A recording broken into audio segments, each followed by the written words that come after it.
Check in. What's up, everyone? Welcome to the Sehgal Show, where we interview some unstoppable entrepreneurs who are dominating figures in their businesses. And Sahil here, back again with an awesome, insane guest. We are interviewing somebody who's really, really special guest today, and who has helped over 34 YouTube channels to go from zero to over million subscribers and generated over 83 billion YouTube views.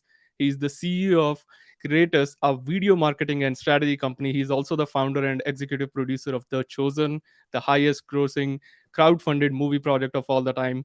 On top of that, he's the Wall Street Journal of best-selling author of the book The YouTube Formula. Right here, I have this book. How anyone can unlock the algorithm to drive views, build an audience, and grow revenue. Without any further ado, let's welcome Derral Eves to our show today. What's up, everyone? This is Sahil here, and welcome to the Sehgal Show, where I'm gonna be interviewing some crazy entrepreneurs out there who started from scratch with no experience, resources, and connections, and then later on became unstoppable and dominating figures in their respective businesses. We're gonna dive deep into the mindset of these super successful entrepreneurs to find out how they did it and how you can model it too. It's time to pick their brains and uncover all the strategies and tactics which these entrepreneurs use to scale their businesses from nowhere to multiple 6, 7, and 8 figures. Welcome to the Sehgal Show.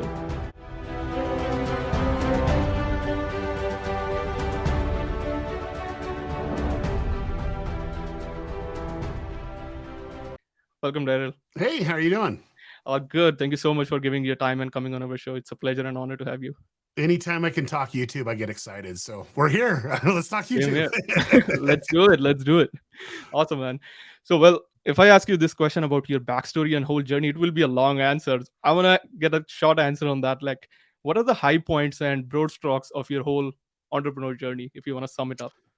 Yeah, wanted to create Super Bowl commercials and basically had some job offers in LA and Chicago and decided to stay in small town Utah because I became a new father and I wanted my children to be close by grandma and grandpa and family. So I started my own agency, and that was back in '99. And did a lot of internet marketing, getting websites built and ranked in directories at the time. And then when Google came around, I started getting on Google, got really good at understanding algorithms. 2005, discovered YouTube, was one of the first ones on YouTube. And I wanted to create an offer for all my clients that we made websites for. We had 865 clients. Oh, wow. And so we made videos for all 865 clients. And what was cool about it was YouTube was purchased by Google the next year in 2006 for 1.65 billion. And all those videos that we made in 2006, 2007 showed up on the first page of Google. And I realized, oh man, I'm putting hundreds of hours getting these websites ranked and putting really good video content. And I sold off the web marketing company and just focused in on video marketing and video production. Oh, that's amazing. So much content you have produced, even, and that worked out in your favor after that. That's amazing. Great Yep. journey. And why YouTube? Like, how did you, that obsession, I would say, how did it turn into just maybe you started with a passion or you started with interest and then it becomes an obsession? So, how did it turn into that? So I was 6 years old when I saw a movie that impacted me. It was Empire Strikes Back. It was the Mhm. second movie in Star Wars. And I wanted to do something in film and television. And then a couple years later, when I was 8, there were some ad campaigns. One was for Wendy's called "Where's the Beef," and other ones was for Dunkin' Donuts. And I laughed. I love great content, and so for me, it all kind of got surreal when I watched the Super Bowl ad for the Macintosh. It was a Wrigley Mhm. Scott commercial, and I'm like, I want to do that. And ultimately, that's why I went to school in marketing and had opportunities to go work for an agency. But it wasn't really building and creating Super Bowl commercials, but I wanted to create content that people would talk about afterwards. It would be a conversation moment. Hey, did you see that ad? And they're impacted by the content. And so when YouTube came around, I was able to see that it could be that moment that people would talk about. And as soon as I realized it's more about, eyeballs and getting the right type of eyeballs on YouTube. And then two, realizing that there's 10, basically the same type of viewership at the Super Bowl, but it happens 10 times a day. So it'd be 10x, whatever the Super Bowl is, does it daily. I'm excited about that. And so I really honed in my craft of making good content that would actually develop an audience, and that the audience would know, love, and trust it, and just want to share it out with the world. And so we've been able to generate 87 billion video views just using that strategy. And I don't know, I really enjoy the marketing side and also the strategy side, but I'm a sucker for good content. So You made it happen, man. Not for just you. So many clients you have already worked with, and it's been decades of experience that you have. What is the most crucial thing that you think that made it all work for you and for your clients? What would you give the biggest credit to something if you want to give that? Yeah, it was when I was 12 years old. I had a Sunday school teacher actually reach out and taught me a lesson about goal setting, number one, and then two, never giving up. And for me, that's kind of been my mantra since I was a teenager, is like really set goals and then never giving up. And as I became more astute and aware of life, I realized that there's a pattern to success. And this pattern to success I've seen in other content creators. I saw in other business owners. Saw in people all around the world. And then also when I read these books, it's more about really understanding what it takes to succeed. So let me just kind of share that with you. You got to know your why. What's your vision, your mission, your purpose. So like if you're going into business, you got to understand, why are you doing it? And it could be for multiple reasons, right? But I think the more that you understand why you're doing it, then you can understand the what. And for me, it's creating a plan from the what and interweaving the why. And I think everyone needs to have a vision of what you're trying to accomplish, what you're trying to do in the what. And so you put a plan together, you execute on that plan. Now, those two things, I think a lot of people in business just go there and do that. And did it work or not? And then if it worked, great, we're going to do more of that, right? Yeah. Or if it didn't work, then they stop doing it. And so for me, that's where never giving up on your dreams, never giving up on your goals, because the next stage is actually the stage that you will actually see success. And that's the analyzing and adjusting. So you have to analyze what worked, what didn't work, why it worked, why it responded certain ways, why it didn't respond certain ways, and then adjust your plan. Now, with this, you actually held up my book. And in the first part of the book, I wanted to share the story of YouTube. And I think it's very prudent right now that everyone listens to the story of YouTube right now. But YouTube was founded on Valentine's Day in 2005. YouTube was a video dating website. Oh, That's wow. how it I started. didn't know that. Okay. Yeah. That's Well, you got to interesting. read the book. You got to read the book. It's in there. Absolutely. But it was a video dating website. And they were trying to get women all around the world to upload videos because that will attract the guys. I mean, that's basically what it works, right? And so they took out Craigslist ads in Las Vegas and Los Angeles and San Francisco, and they're paying people $20 to upload a video. Now, this is 2005. It wasn't easy to upload videos to YouTube, but they were going to pay them $25 to do that. And so it wasn't working. So they said, okay, last ditch effort. We're going to print off some flyers, and we're going to go to Stanford University, and we're going to post them everywhere. And so that's what they did. Well, what happened next was in May, they saw an uptick in views and engagement of uploads. They're like, what's going on? And so they go into the data. This is where they analyze it. And they realized that no one was uploading videos for dating, but they did their snowboarding adventures. They had fun things fun things that they were doing in town, things that they love to do, even TV shows that they love that little clip, but they were uploading it and people were using YouTube differently. Now, this is why YouTube is still around, is because they analyze and they adjusted. So in the month of June, they realized, okay, maybe we're not a dating site, but we need to do it what people want to use it for, which is to broadcast themselves. They changed the tagline. They made tools. So it made it easier for people not only to capture content, but to embed content, to broadcast themselves so that it could become their own TV station. And ultimately, that was introduced in June. And from June to October, they were getting more and more people going, and more people got behind them and funded them Mhm. to keep up with the demand. The demand was amazing. And so I saw them in October. And when I watched it, I was like so engaged, because that was the first time that you could hit the play button and YouTube would actually play. You didn't have to buffer to the end before it played. And I was like, this is so amazing. And when I saw developer tools that you could embed it to broadcast for all my clients, that's what changed my life. And so that Mm. right there is the model to success. You got to plan, execute, then you need to analyze it, and then you adjust. And when you adjust, that's where the magic comes, because your plan is going to be a little bit better, even if it's just 1%. If it's 1% better each time, Yeah. when you analyze, that's great. You're making progress, you're making momentum. And then before you know it, 1% becomes 2%, 2% becomes 4%, 4 becomes Mm. 8%. Before you know it, you have something that's very valuable for people. And that's where you can actually succeed. So for me, I know that's the story of my success is I just become very determined on a goal, and then put together a plan, and then execute on that plan. But it's more that analyzing and adjusting phase that I believe will lead to more success than any other thing.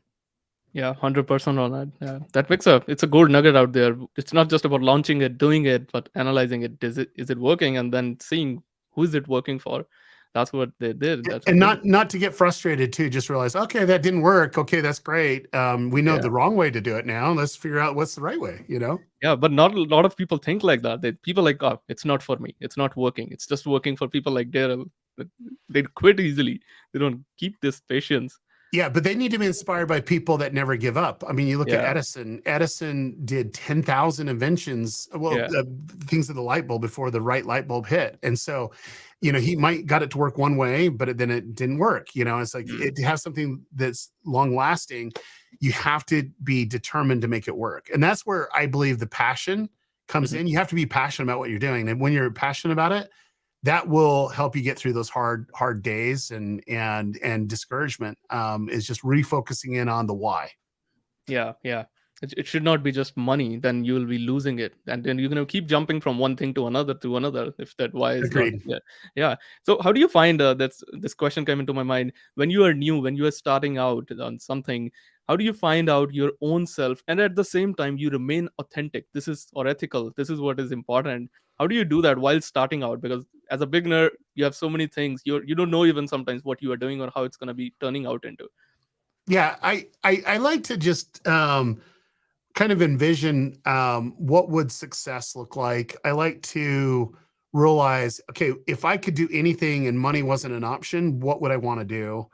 Mm, And I think that right there leads to good brainstorming, because I think a lot of people, they know they want to do something, they have money to set aside to do something, and they generally will go and mimic someone else because they're like, oh, they're successful, I want to mimic their success. And I can tell you that will never bring you happiness. I don't care how much money you get, it'll never bring you happiness. But where happiness comes from is, if money wasn't an issue, what would you do? And so I like to analyze that. And that creates opportunities for you to create content for YouTube or businesses or products, that can really be impactful. And when and I'm a firm believer of this, is like when you're missionally aligned with business, you actually will make more money, because you're really, really passionate about something, and you're not going to give up, and you're going to look for every opportunity to adjust. And I do believe that's the key to success. yeah, no, that's right on. Exactly. I love that part. I want to go something a little bit into the technical side of that. You are a master. You're the genius of that particular YouTube. So these days, the YouTube shorts that they are getting more and more into that. People are making a lot of shorts. What's your take on that? Is it is it better? Like I'm growing my YouTube channel. That's my selfish question. That I'm growing my YouTube channel. So what is the focus, or it should be like more on long form content or more on short form content, going with the trend?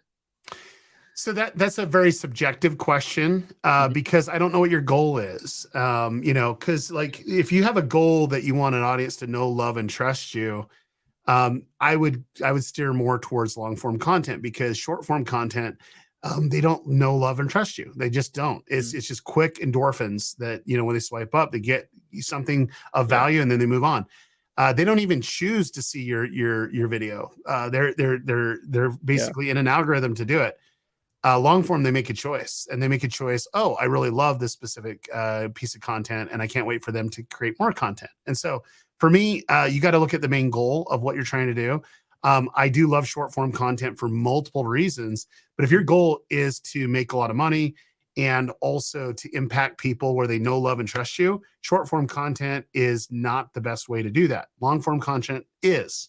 It's proven that way. Now, you can do long form content with a short strategy, and that way you have both, and there's ways to do that. But most people, they like to jump on the train. It's really funny. A lot of these TikTokers will come over to YouTube Yeah. because they can't make any money on YouTube, or I'm sorry, on TikTok, Okay. and they can't make any money on YouTube either because their content isn't about know, love, and trusting, and that's where you make the most money is when that happens. And so I Mm. am a big fan of the short form content. I think it's great with the strategy.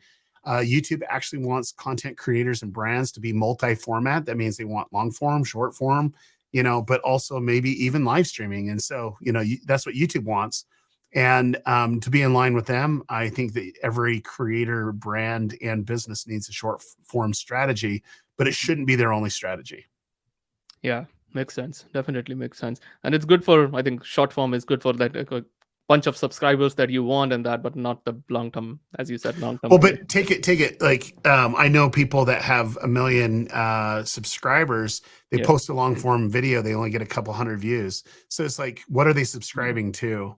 And that's a whole debate there. I think subscribers are superficial, but active viewers are the most valuable thing. And so if there's active Mm. viewership where you have a million people watching your content, that's really really good. Yeah.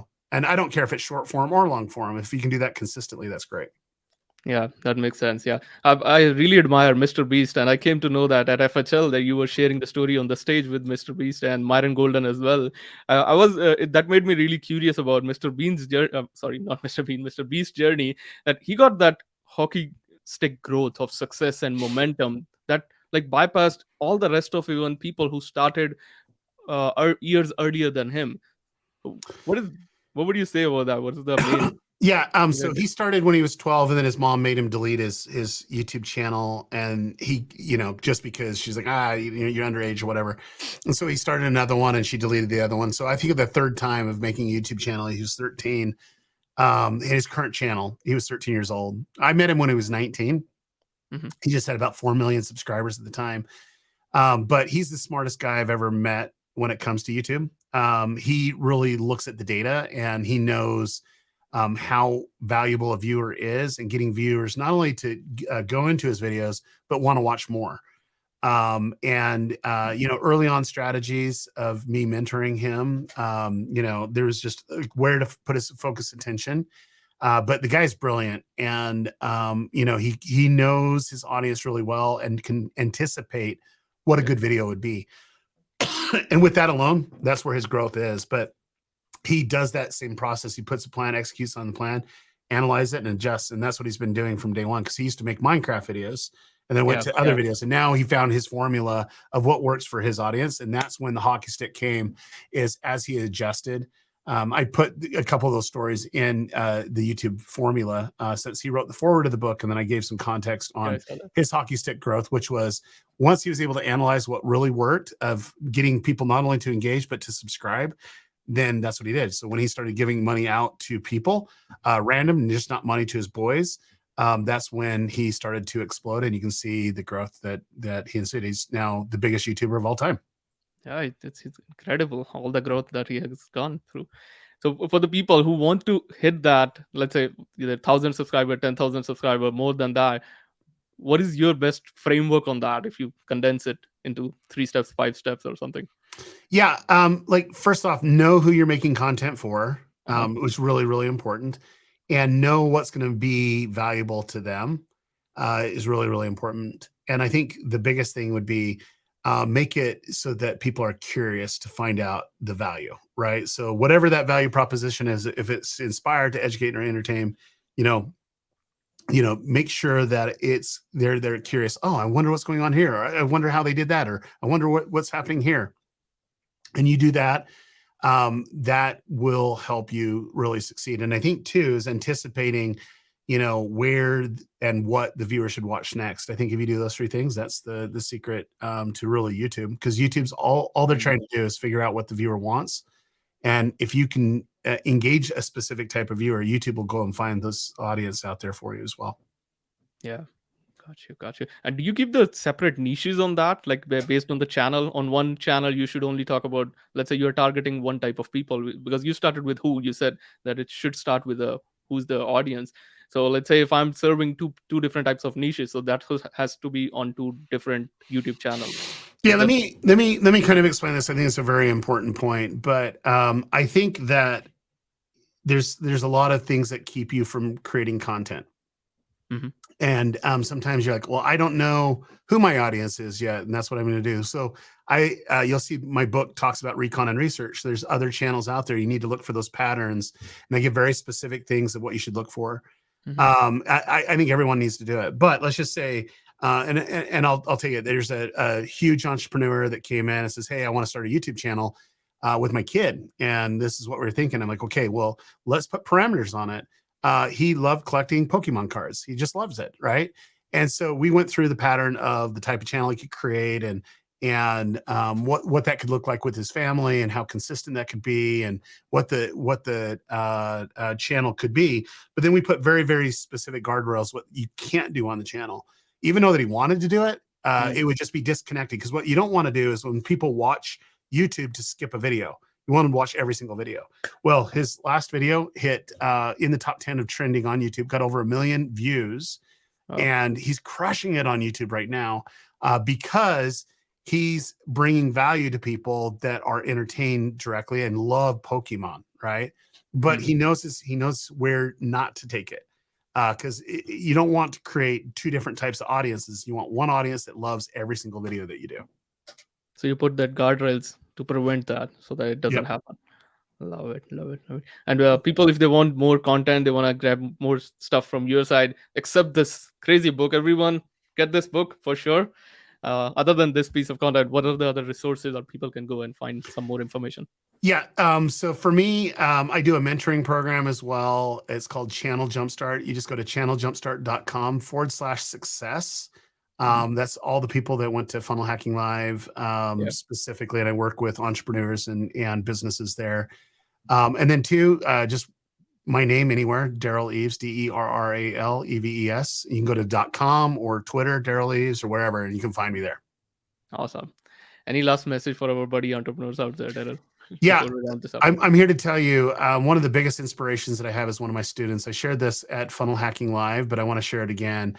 Yeah. He basically is from North Carolina, had a warehouse of used furniture, and he's making money selling used furniture. Hmm. He has done over $10 million this year selling used furniture, and the only mechanism that he has for marketing is uploading videos.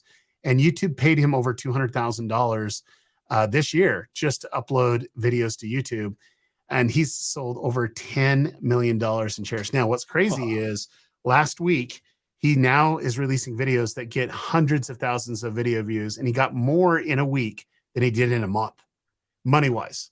It's crazy what the opportunity is. So I would say, here's the opportunity. It's not too late. Just you need to understand that it's time. It's time to do video. I think every company, every business, every creator needs to do video. That's the way that we are engaging, and I think that's where the future is going. And so it's never too late. And for me, there's a lot of resources out there that I provide, and I look forward to helping you. Absolutely. Thank you so much for that. The link is already, RJ already dropped the link, channeljumpstart.com/success. You guys can go and there check out more information on the YouTube. Thank you so much, Daryl, for your time and providing so much insane values to our audience. It was a pleasure again once to have you. People who are watching live will be coming up with another episode very soon. Till then, stay tuned. Take care. Bye, everyone.